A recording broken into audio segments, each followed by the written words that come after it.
Assalamualaikum warahmatullahi wabarakatuh. Perkenalkan, nama saya Handika Pratama, mahasiswa hukum semester 2 Universitas Bangka Belitung. Di sini saya akan membuat video pembelajaran mengenai hukum internasional materi yurisdiksi, di mana video ini akan menjadi salah satu syarat dari absensi. Adapun tugasnya yaitu menjawab dua soal, di mana dari salah satu soal tersebut adalah analisa. Soal yang pertama yaitu adalah jelaskan apa yang dimaksud dengan asas par in parem non habet imperium. Baiklah, asas par in parem non habet imperium adalah sebuah prinsip hukum yang berasal dari bahasa Latin yang artinya kesetaraan pihak-pihak yang berselisih tidak memiliki kekuasaan atau setara dengan setara. Tidak ada yang berkuasa. Prinsip ini biasanya digunakan dalam konteks hukum internasional dan hubungan internasional, dan merupakan prinsip fundamental dalam hukum internasional yang seringkali menjadi dasar bagi banyak konvensi, perjanjian, dan perjanjian perdamaian antar negara-negara.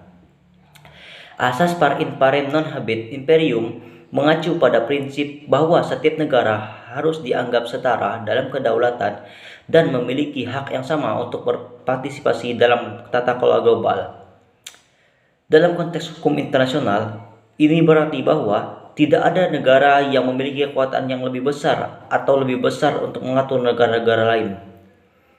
Prinsip ini mempromosikan keadilan dan kesetaraan antar negara-negara di seluruh wilayah dunia dan memastikan bahwa setiap negara memiliki hak yang sama untuk dihormati dan diakui dalam lingkungan internasional. Prinsip ini pertama kali dikembangkan pada abad ke-16 oleh seorang ahli hukum Spanyol bernama Francisco de Victoria. Pada saat itu, Spanyol sedang melakukan penjelajahan di Amerika Selatan dan Victoria berpendapat bahwa negara-negara yang ditaklukkan oleh Spanyol memiliki hak yang sama dengan Spanyol dan bahwa tidak ada negara yang memiliki kekuasaan yang lebih besar untuk mengatur negara lain. Asas par inferium non habet imperium merupakan prinsip yang sangat penting dalam hukum internasional dan berpengaruh besar terhadap hubungan antar negara-negara di seluruh dunia.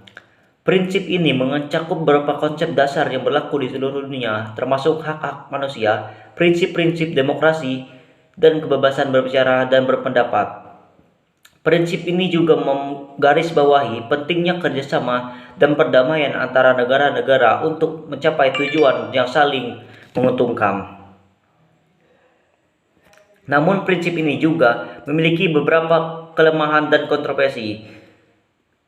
Beberapa negara besar seperti Amerika Serikat dan Tiongkok seringkali dianggap memiliki kekuatan yang lebih besar dalam tata kelola global dan dapat mempengaruhi keputusan dan kebijakan internasional dengan cara yang tidak seimbang. Selain itu, ada juga tidak kesetaraan antara negara-negara yang kaya dan miskin, yang dapat mempengaruhi kemampuan negara yang lebih miskin untuk memenuhi prinsip ini. Dalam konteks hukum internasional, prinsip ini juga dapat menimbulkan konflik ketika terjadi perselisihan antar dua negara yang dianggap sama kuat. Misalnya, ketika dua negara mengklaim wilayah yang sama atau terjadi konflik mengenai penggunaan sumber daya alam yang terbatas, maka prinsip ini dapat menjadi sulit. Baiklah, setelah itu untuk pertanyaan kedua, melakukan analisa terhadap pejabat Amerika Serikat yang diberhentikan terkait serangan Benghazi. Analisis kasus tersebut menggunakan pisau analisis yurisdiksi. Pertama-tama, sebelum kita menganalisa kasus tersebut dari aspek yurisdiksi, kita harus mengetahui terlebih dahulu apa itu yurisdiksi dan asas-asas dan bagian-bagian yang di dalam yurisdiksi tersebut.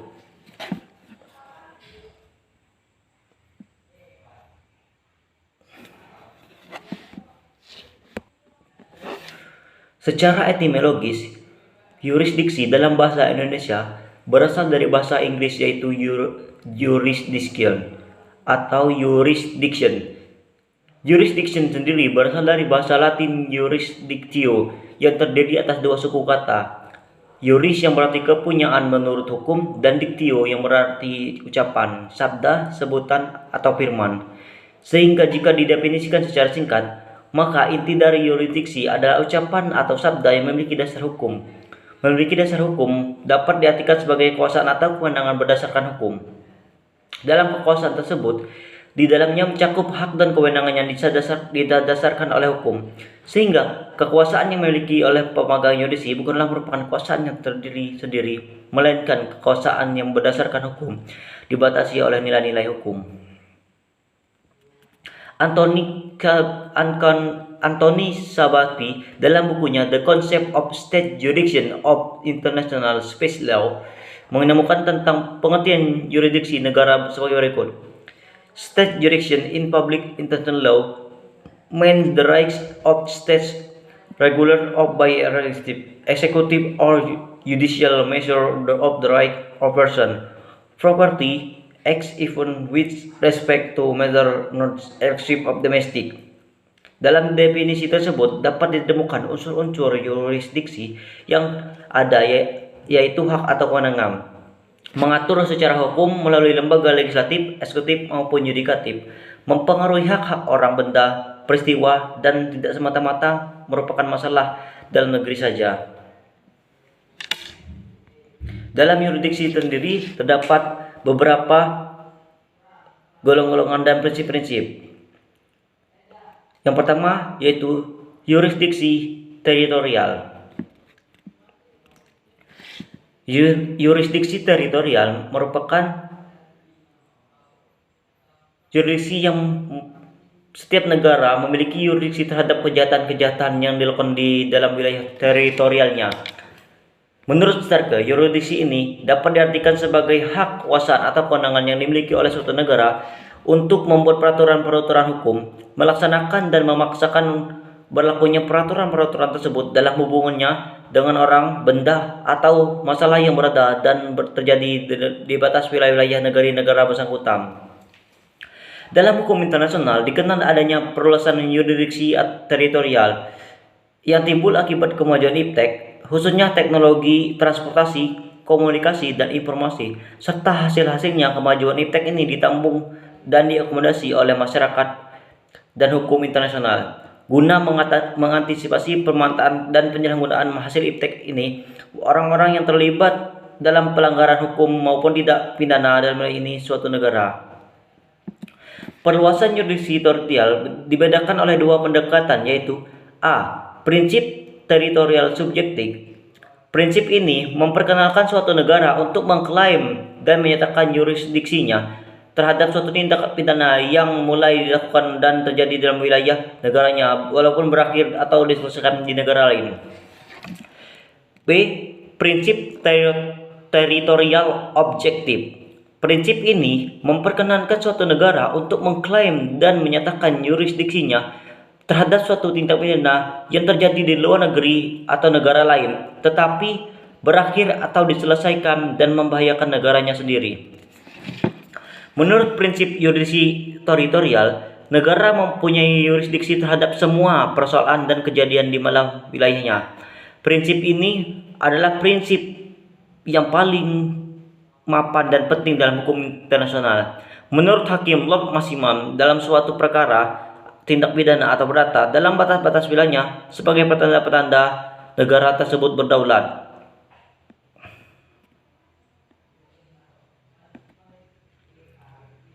Setelah itu ada juga yurisdiksi personal.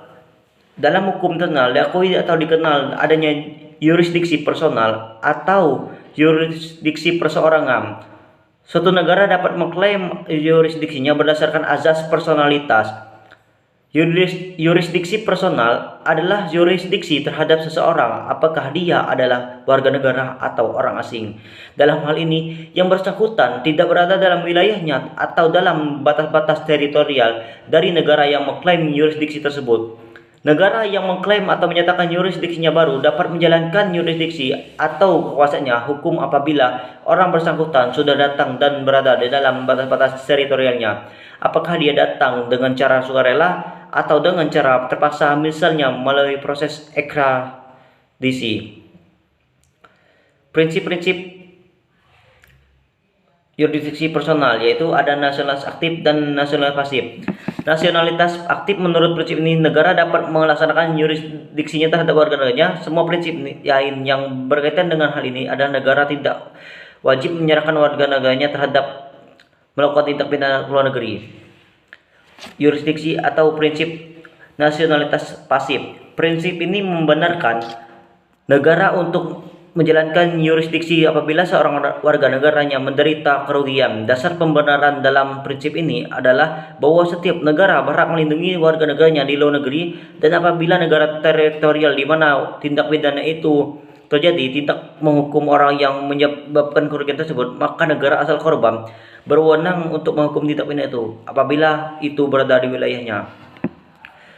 Yang ketiga ada yurisdiksi menurut prinsip perlindungan.